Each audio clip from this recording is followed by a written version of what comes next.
नमस्कार, good morning दोस्तों। स्वागत है आप सभी का हमारी क्लास में।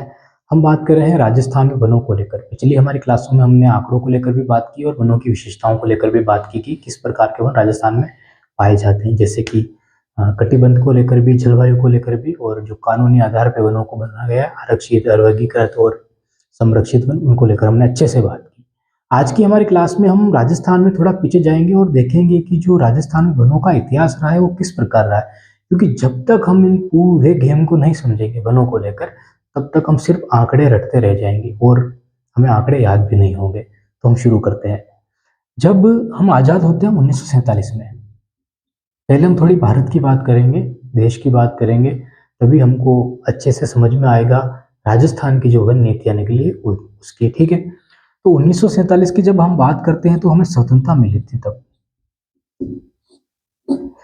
इसी स्वतंत्रता के दौर में हमें काफ़ी सारी ऐसी चीज़ों की आवश्यकता थी, ऐसे संसाधनों की आवश्यकता थी, ऐसी संस्थाओं की आवश्यकता थी, ऐसे विभागों की आवश्यकता थी जो हर एक व्यक्ति के अधिकार को सुरक्षित कर सके, हर एक नागरिक जो भारत का है उसके अधिकारों को सुरक्षित कर सके, या बाहरी लोग जो भारत में रह गए हैं उनके अधिकारों को सुरक्षित कर सके। ऐसा ना हो कि हम उनका कत्ल करने लग जाएं, क्योंकि विभाजन का दौर हमने झेला था।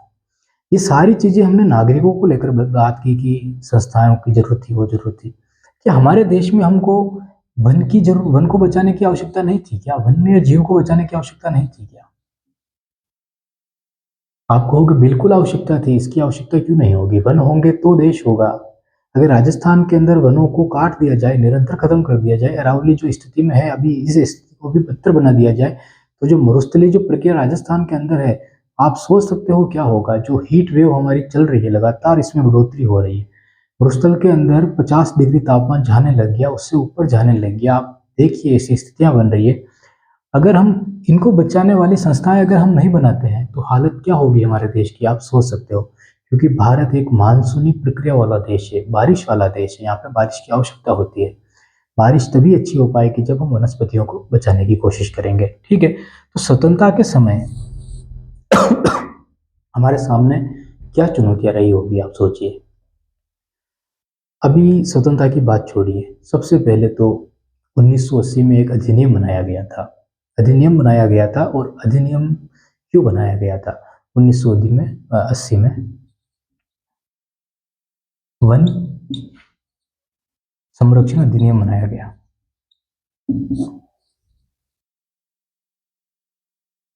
यहाँ से आपको सारी चीजें समझ में आने लग जाएगी और चीजें खुलने भी लग जाएगी। इसको ध्यान से सुनना आप।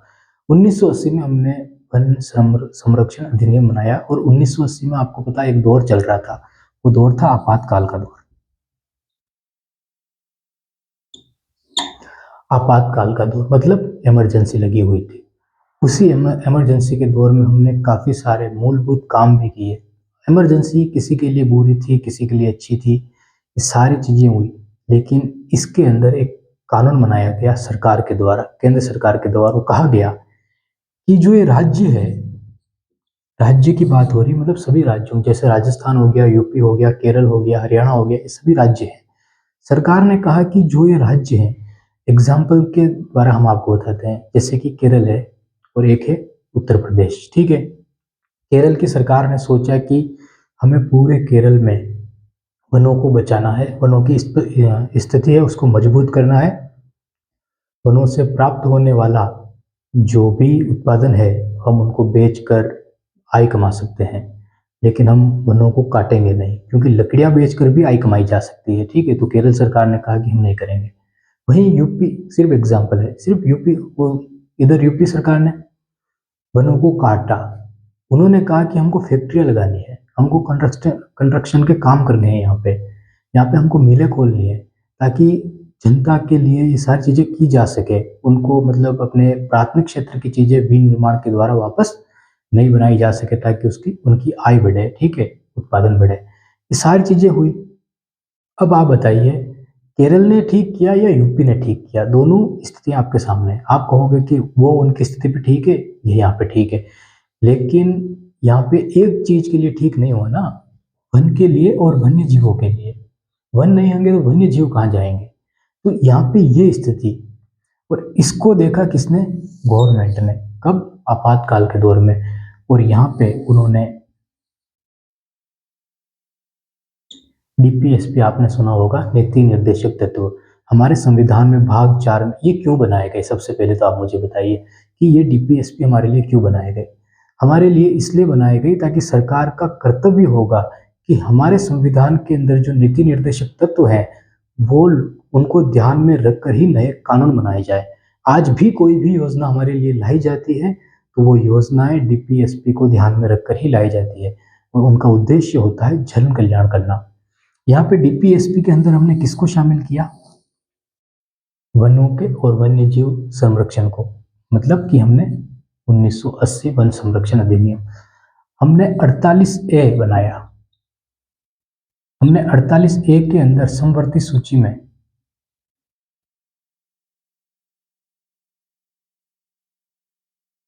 इस अधिनियम को डाल दिया। मतलब पूरा जो क्षेत्र है वनों को लेकर किसके हाथ में चला गया? वो चला गया राज्य के हाथ में। राज्यों के हाथ में नहीं, राज्य के हाथ में। भारत को भी राज्य कहा जाता है डेफिनेशन के रूप में, तो राज्य के हाथ में चला गया, मतलब कि केंद्र सरकार के हाथ में चला गया। अब आप सोचिए, जो कानूनी अधिकार पहले राज्यों का हुआ करता था, मतलब जैसे राजस्थान हो गया, केरल हो गया, ये सारी चीजें जो पहले राजस्व राज्यों को मिला करता था, जैसे कि राजस्थान हो गया, केरल हो गया, यूपी हो गया, और जो प्रबंधन का कार्य राज्यों के द्वारा किया जाता था, जैसे राज्य हो के राजस्थान हो गया, केरल हो गया, यूपी हो गया, मतलब प्रबंधन भी राज्यों के द्वारा किया जा रहा था, राजस्व भी राज्यों के द्वारा लिया जा रहा था, और जो कानून था वो भी राज्यों का ही वहां पे लागू हो रहा था। तो सरकार ने क्या किया, यहाँ पे वो सारा सिस्टम इस अधिनियम के तहत अपने हाथों में ले लिया। तो राज्यों से पावर छीन ली गई। अब आप बताइए, केरल सरकार वनों को काटना चाहती है या बचाना चाहती है? यूपी सरकार मिलें खोलना चाहती है या नहीं खोलना चाहती? इसका फैसला, अगर वो वन क्षेत्र अधिकार में आ रहा है, तो फैसला कौन करेगा? वो राज्य सरकार नहीं करेगी, वो कौन करेगी? केंद्र सरकार करेगी। संविधान के अंदर हमने क्या रखा? हम यही नहीं रुके, हमने 42वें संविधान संशोधन 1976 के तहत, ये भी हमने उसी के दौरान बनाया। 42वां संविधान संशोधन 1976 के तहत हमने क्या किया? हमने मूल कर्तव्य बनाए। 1900 मूल कर्तव्य बनाए, 51 कब के 6 में। हमने मूल कर्तव्य भी कब बनाए थे? 42वें संविधान संशोधन के अंदर ही तो बनाए थे। और 42वें संविधान संशोधन के अंदर ही तो हमने 51 का 6 जोड़ा और हमने कहा कि भारत के प्रत्येक नागरिक का यह कार्य होगा कि उसके क्षेत्राधिकार में आने वाला वन या पूरे देश के अंदर जो भी वन क्षेत्र है वहां पे या वो कहीं पे भी जाए, उसका कर्तव्य ये होगा कि वो वनों की रक्षा करेगा, वो वन्य जीवों की रक्षा करेगा। वो अगर कोई दूसरा कुछ कर रहा है तो उसकी खबर सरकार तक पहुंचाएगा या उसका विरोध करेगा। ठीक है, हमने इसको लेकर ये बात कही। मूल कर्तव्य किसके लिए है? सबसे पहले तो आप बताओ। भारत के नागरिकों को लेकर है कि नागरिकों को क्या नहीं करना चाहिए या क्या करना चाहिए। एग्जाम्पल के रूप में अगर देखें तो हमारा ध्वज है, नेशनल फ्लैग, तिरंगा, हम बात करते हैं तो मूल कर्तव्य बनाए जाएंगे तो कहा जाएगा कि हमें हमारे ध्वज का सम्मान करना चाहिए। क्या क्या कौन कहता है? मूल कर्तव्य कहते हैं। मूल कर्तव्य आपसे ये कभी नहीं कहेंगे कि आप अपने ध्वज को पैरों तले रौंदो, ठीक है, ये नहीं कहेंगे। मतलब नागरिकों को क्या करना चाहिए इसकी बात मूल कर्तव्य करते हैं। और इसी के अनुसार हमने क्या किया, अब आपको ये समझ में आया कि नहीं आया? वन संरक्षण अधिनियम पहले किसके हाथों में थे? राज्यों के हाथों में थे। बाद में किसने अपने हाथों में ले लिए? राज्य ने अपने हाथों में ले लिए। किसके तहत? 42वें संविधान संशोधन 1976 के तहत। आपातकाल के अंदर इमरजेंसी लगाई हुई थी, सरकार थी इंदिरा गांधी सरकार। ठीक है, आगे हम बढ़ते हैं। दो अनुच्छेदों की हमने बात की है यहाँ पे। एक है 48 ए के अंदर, ये जो डीपीएस में 48 ए है, इसके अंदर जोड़ा गया, हमने यहाँ पे लिखा भी है कि संप्रति सूची में जोड़ा गया और लिखा गया दूसरा राज्य के। अब मतलब जो भी कानून बनते हैं वो राज्य बनाएगा, मतलब भारत सरकार बनाएगी। उसके बाद आगे बढ़ते हैं। एक बार आप इनको उतार लीजिए जो उतार सकते हैं, फिर आगे देखते हैं।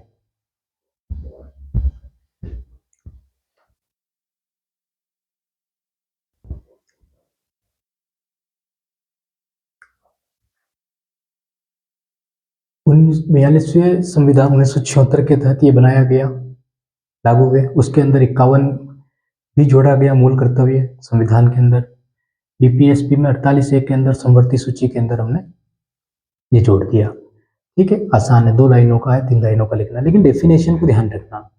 हमने यहाँ पे राज्य सरकारें जो थी उनको भी काम दे दिया कि आप भी वनों की रक्षा कीजिए, वनों को कुछ हुआ तो हम देखेंगे।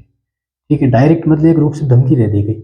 हो क्या रहा था कि जो राज्य हुआ करते थे पहले, राज्य तो अभी हैं, लेकिन जो पहले उनके हाथ में अधिकार था कि वो कुछ भी कर सकते हैं। अब उनके उत्पादन में कोई किसी दूसरे क्षेत्र में कमी आ रही है, वो क्या करते थे कि लकड़ी बेच देते थे वनों से काट के, तो वापस बराबरी कर देते थे। या चुनाव लड़ने के लिए पैसों की कमी पड़ी, लकड़ी बेच देते थे वनों से लेकर। तो ऐसी स्थितियां बन रही थी। वो राज्य चुनाव जीतना था किसी मुख्यमंत्री को, किसी राज्य के मुख्यमंत्री को। अब उस क्षेत्र में उसको पता है कि हाँ, ये जनजाति है, यहाँ पे जंगलों में रहती है, इसके वोट काफ़ी ज़्यादा है। अगर अब वो बताओ, वो जो मुख्यमंत्री है, जो भी चुनाव लड़ रहे हैं, वो उन लोगों को कुछ कहेंगे क्या चुनाव के टाइम पे?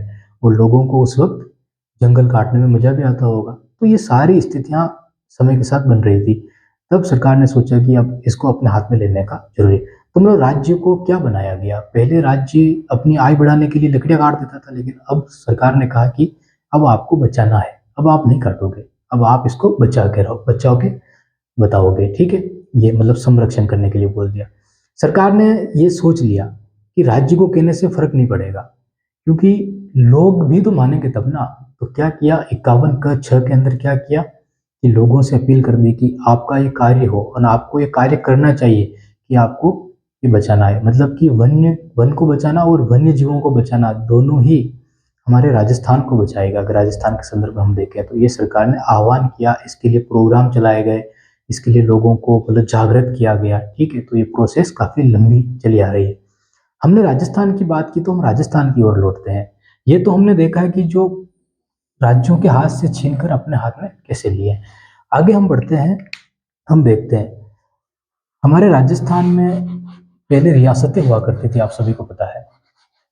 रियासतों में राजा हुआ करते थे। वो राजा क्या करते थे, और अंग्रेज भी तो हुआ करते थे। 1947 का दौर तो पूरा अंग्रेजों से ही गुजरा है ना। जो रियासतें थी वो गुलाम बनी, अंग्रेज आए, उन्होंने अधिकार किया या उनकी साठ गांठ बैठी, सारी चीजें हुई।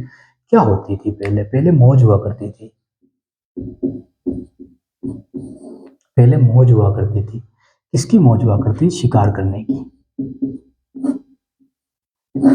शिकार करने की, कि अंग्रेज ज्यादा शिकार करेंगे कि राजा ज्यादा शिकार करेंगे। और इस शिकार के चक्कर में हमने राजस्थान की हजारों प्रजातियों को विलुप्त कर दिया, मतलब मार दिया हमने। जो नहीं मिल रहे थे हमने ढूंढ ढूंढ के मारा है, वन्य जीवों को, जानवरों को। आज स्थिति ऐसी है कि राजस्थान में कई सारी प्रजातियां जो हमारे सामने होनी चाहिए थी वो नहीं है। अब वर्तमान में हमने इंटरनेट के द्वारा जो तरंगे हम छोड़ रहे हैं, उसके द्वारा काफी सारे पक्षियों को हमने खत्म कर दिया है। तो ये प्रोसेस निरंतर चलती रहेगी, प्रजातियां खत्म होती रहेगी, एक दिन इंसानों की भी बारी आएगी। हम देखते हैं, देखो, शिकार के लिए अंग्रेज हो चाहे राजा हो, वो शिकार के लिए करते थे। लेकिन रियासतों को बाद में समझ आने लगा कि आधे से ज़्यादा राजस्थान में तो मरुस्थल फैला हुआ है। अगर हम निरंतर ये ख़त्म करते रहे तो एक दिन ऐसा आएगा कि हम खुद ही ख़त्म हो जाएंगे, हमारी रियासतें किसी काम की नहीं रहेगी। क्योंकि उनको ये पता दिख रहा था ना, ये पता चल रहा था कि निरंतर अकाल की ओर राजस्थान बढ़ता जा रहा है, निरंतर रेतीला मरुस्थल आगे बढ़ता जा रहा है। तो सबसे पहले टोंक रियासत के द्वारा 1901 में भारत संरक्षण अधिनियम 1986 में बनाया हमने। उसके 70 साल पहले टोंक रियासत ने इसकी शुरुआत कर दी थी हमारे राजस्थान के अंदर। इसको ध्यान रखना। इस रियासत के जो राजा थे वो मुस्लिम थे, उनका नाम था इब्राहिम अली खान, मोहम्मद इब्राहिम अली खान नाम था। इन्होंने क्या किया था, देखो, इन्होंने जो बाघ होते हैं, वो जो चित्तल होते हैं, आपने देखा होगा चित्तल बाघ, पहले काफी सारे मात्रा में शिकार किए जा रहे थे यहाँ पे, मतलब कि उनको खत्म ही कर देंगे बिल्कुल, ऐसा सोच के निकले थे। लेकिन बाद में ये राजा हुए थे, उनका नाम था इब्राहिम इब्राहिम अली खान, मोहम्मद इब्राहिम अली खान, मोहम्मद इब्राहिम अली खान। ये जो राजा थे, ये इन्होंने क्या किया कि वहां पे रोक लगाए। मतलब आप इसको लिख लीजिएगा, टोंक पहली रियासत थी राजस्थान के अंदर, टोंक पहली रियासत थी राजस्थान के अंदर जिसने क्या किया, शिकार पे प्रतिबंध लगाया। ठीक है, इसको लिख लीजिए एक बार।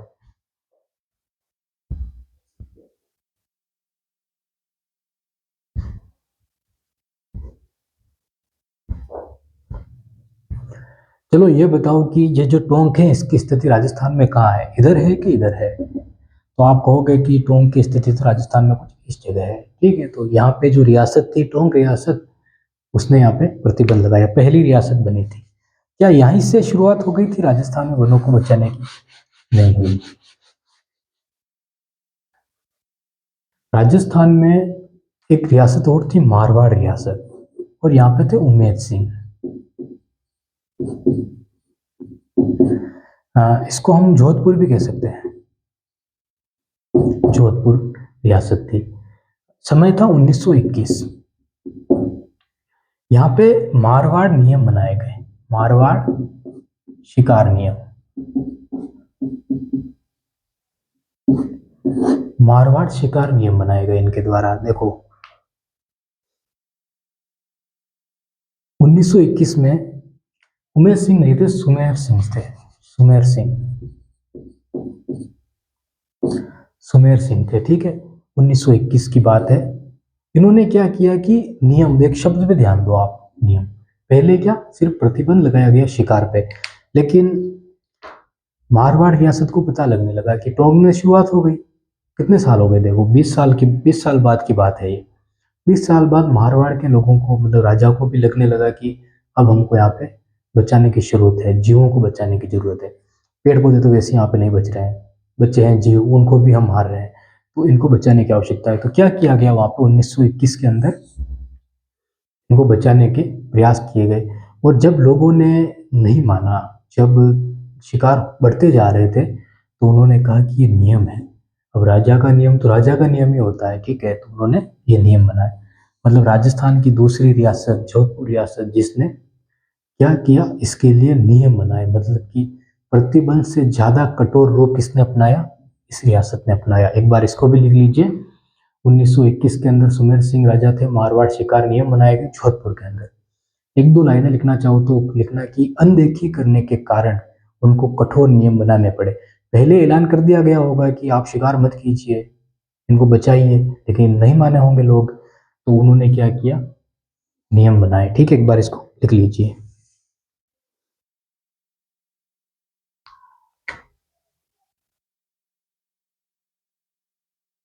उसके बाद आगे बढ़ते हैं तो 1924 के अंदर, 1924 के अंदर बात आती है कोटा की। यहाँ पे जंगलात कानून लाया गया, जंगलात कानून, आप समझिए इस चीज को।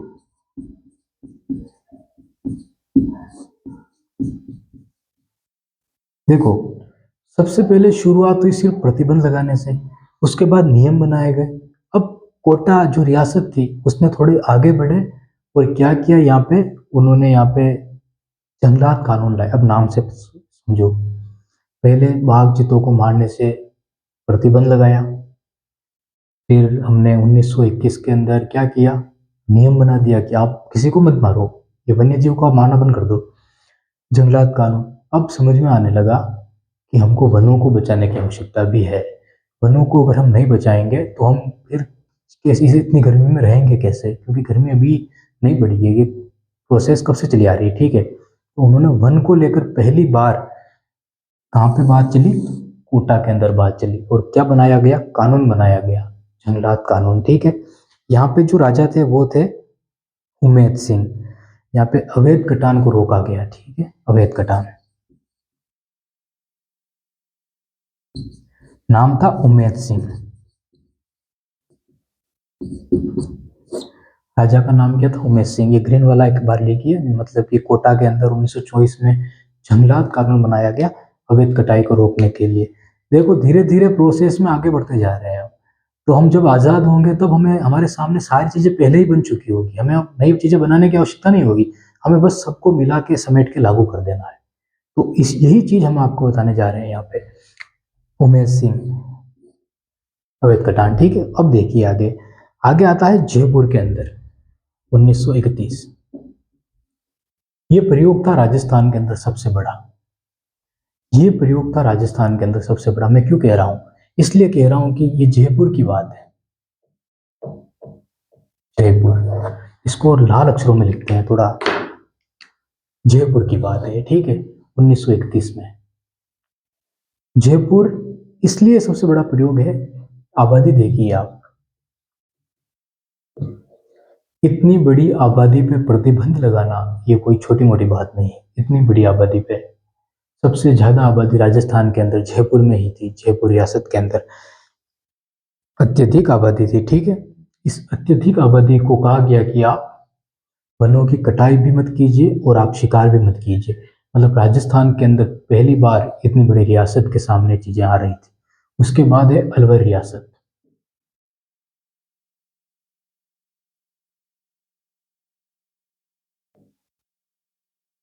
अलवर रियासत, सारी चीजें हुई। हमने मारवाड़ देखा, हमने टोंक देखा, हमने जयपुर देखा और हमने अ, जोधपुर देखा, ठीक है।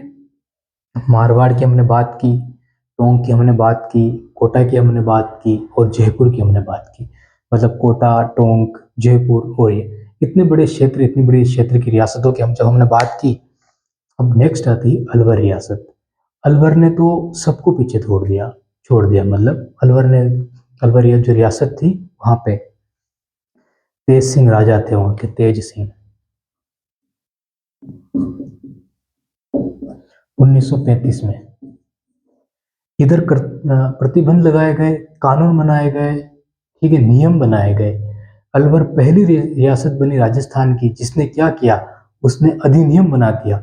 मतलब सबको पछाड़ दिया पीछे। अब अधिनियम से बड़ा क्या हो सकता है? भारत सरकार ने भी तो अधिनियम ही बनाते हैं आज। भारत सरकार वन संरक्षण अधिनियम ही तो बनाती है, और क्या बनाती है? तो अलवर रियासत ने 1935 में क्या बनाया? अधिनियम बनाया। पहली बार राजस्थान के अंदर अधिनियम बना। यहाँ तक आपको चीजें समझ में आई कि नहीं है? अगर ये चीजें आपको समझ में आ गई तो आप मुझे कह सकते हो कि राजस्थान के अंदर स्वतंत्रता के समय हमें कोई अलग से कुछ चीजें बनाने की आवश्यकता नहीं पड़ी।